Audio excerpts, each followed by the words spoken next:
Welcome to We Know Sports. Tap in, tap in. Special guests, great topics, incredible insight, and timely updates. We Know Sports. We know sports. Yeah, yeah. We Know Sports. We know sports. Yeah, yeah.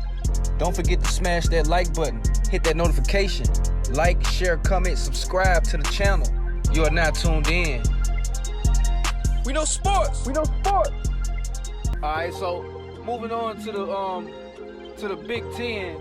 Now, a team that's kind of been flying up under the radar. We've mentioned them, but I guess not enough.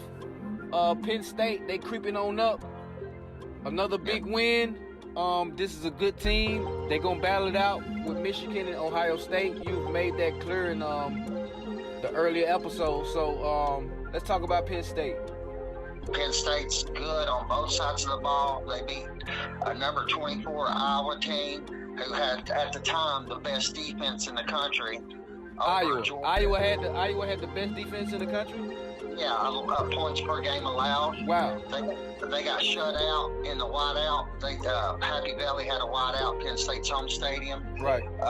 The whole stadium was whited out. They showed up 31-0. Didn't even give Iowa a chance, and they could have probably scored more points, but they took the foot off the gas in the fourth quarter. So, James Franklin is a good quarterback or a good coach. Wow.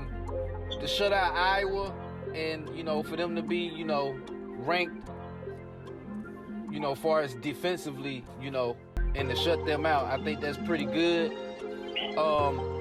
So between Penn State, Ohio State, and Michigan, who's coming out on top? I personally think Penn State is, but right now it's a three-way tie. All three teams are undefeated. Number 6, Ohio State. It took them to the very last play of the game. They beat a good Notre Dame team, 17-14. Like I said, on the very, very last play of the game. Right. But right now, Michigan, they don't schedule anyone. Ever schedule anyone where these other teams do. It just so happens this is the year that Oklahoma dropped Georgia, so everybody's saying Georgia's got a cupcake schedule, which they do. But Ohio State does have a few hard games, including Michigan and Penn State, and them three teams will battle it out. I personally think, this is just my opinion though, that Penn State will come out on top. They just have all the weapons. All right, so it's not a lot of room at the top. Only 4 teams go to the playoffs. So who misses out of Ohio State and Penn State when it's all said and done? And Michigan. I think Ohio State and Michigan will miss out. I think Penn State's going to come out on top. Okay. That's I think that's a bold prediction. I think if you ask majority of the nation, I think Michigan and Ohio State will probably get majority of votes. Oh, that's true. Yeah, so, Penn State never gets the recognition. And they really don't, at least this year so far, 3 games in, a lot of talk about Michigan, of course, and Ohio State rather than Penn State. So for Penn State to come through and sneak in and come out on top by the end of the year, like that'll be, I think that'll be big for the program. I think so too. Especially with USC and Oregon coming next year, there'll be a lot of competition in the Big Ten. Okay, I didn't know that. Okay, so they will have some competition. Oh yeah. In the Big Ten. I'm looking forward to seeing it. Yeah, this is the last year of the Pac-12. Okay, and all those teams are going to disperse to other conferences. Yeah, Colorado's going to the Big 12. Utah is. Everybody's going. They're just completely dispersing.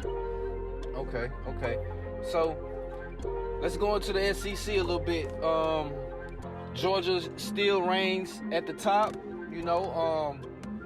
Alabama still got 1 loss. Still waiting to play those good teams on their schedule. of course, Tennessee, LSU, and speaking of Tennessee and LSU, you still got both of those teams fighting as well, still and ranked at least in the top 25. So, did anybody move up or move down in the SEC besides Georgia? Alabama moved up. They beat an undefeated 15th ranked Ole Miss team by 14 points. They were favored by 7. They looked kind of shaky at first, but the quarterback Jalen Milroe got it together, showed that he could take the punishment, and he pulled out the W for Nick Saban.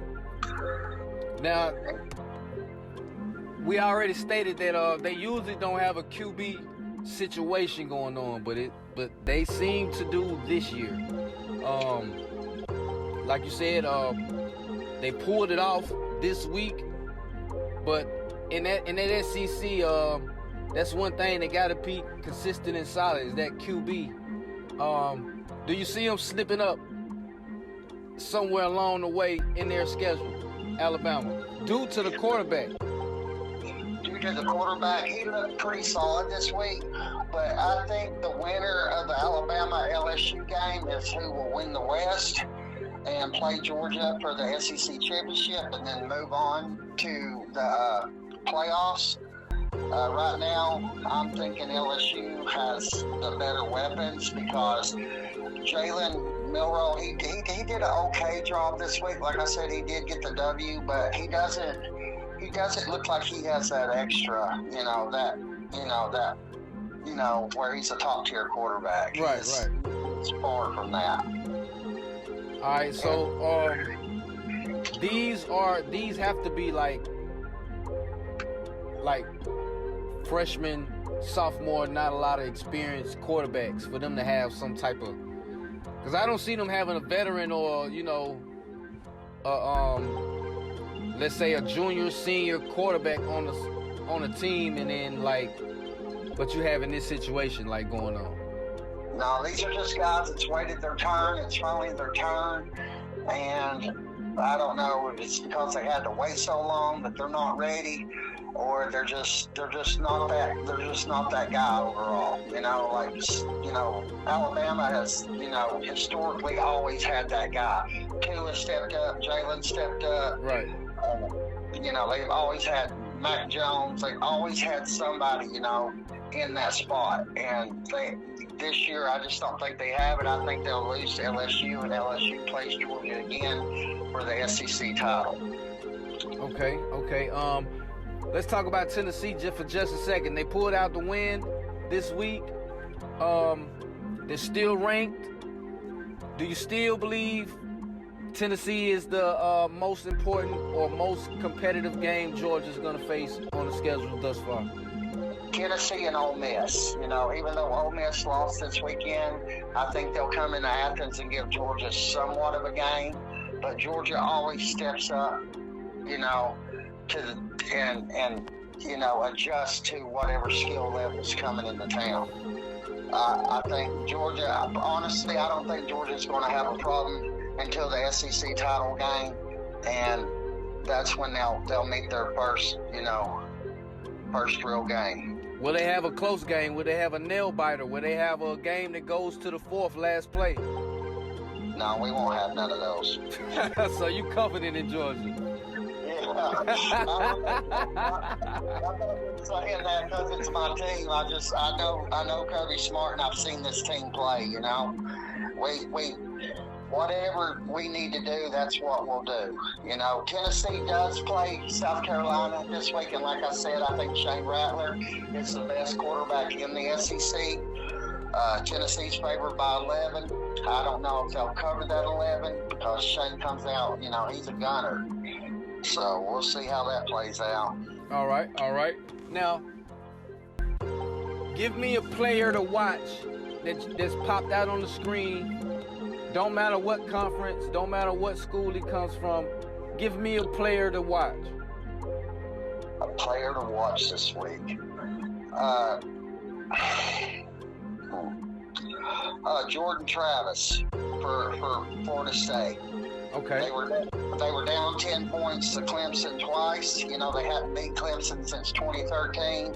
They pulled it out in overtime. Jordan Travis. I think he's out of the ACC. He's the man to watch. All right. Now speaking of Clemson and Florida State, they played this week and they had a close game. Florida State is a great team, I think, and Clemson gave them a good fight. So, does this close game by Clemson say anything about Florida State? No, it's a rivalry game. You know, that's the rival in the ACC. That's just like, you know, Alabama and Auburn, Tennessee and Georgia. You know, anything could happen. Even when one team is way overmatched, it's a rivalry game. They play with heart and soul. So anything could happen. Anything could happen. Okay. I think it was very impressive, you know, for them to come back, you know what I'm saying, win it. You know, Clemson almost put it away though. It was almost, you know, came down to a Clemson missed field goal. So it was a good game to watch. And Bo, what's his name? The Clemson coach, Bo Sweeney. Oh, Dabo Sweeney. Dabo Sweeney. That's 2 losses already, man. Like, what do you think about Clemson? That's not normal. I think they're just having an off year. They'll be back. Dabo recruits well. He's a great coach. He was a great player at Alabama. They'll be back. They're just, you know, these other teams are starting to catch up. You know, you got Georgia, Ohio State, you know, the normal powerhouses. Then you got teams like Texas from the past who are starting to catch up. Florida State's coming back. Penn State's coming back. You know, so, you know, it's not just one team now. It's a plethora of teams. I think you got 10 teams right now that could win the national title. Right now. You think so? Yeah, but I'm still sticking with my Final Four. Okay. True. Fair enough. All right. So, last thing before we get up out of here, it's not a lot of talk. We haven't really spoke on this team, this school, a whole lot, and then we're gonna get up out of here. Oklahoma. What's going on with Oklahoma? I think they're a good team. They play Texas in a few weeks, the Red River rivalry. Like I said, this is their last year in the Big 12. They're coming to the SEC next year. There'll be no East and West in the SEC. There'll just be 16 teams lined up. The top 2 spots play for the championship. Oklahoma seems to be a good team. They played Cincinnati. They didn't cover the spread. They won 20-6. Cincinnati's not what they were a couple years ago when they went to the playoffs. When they had Desmond Ridder and everybody, he's at Atlanta. He's the quarterback for the Atlanta Falcons now. Right. I think Texas will roll on them, and I'm still sticking with my Final Four, which is Texas, Georgia, Florida State, and Penn State. All right, man. All right, Kelly P, man, it's been a good one. Once again, week 4, you know what I'm saying, college, NCAA. Appreciate y'all for watching. Hopefully you tuned in all the way up to this point. 702 Visions, District 1104. We Know Sports with my boy Kelly P. And we'll see you guys next week. Say goodbye, Kelly. Bye, guys. All right.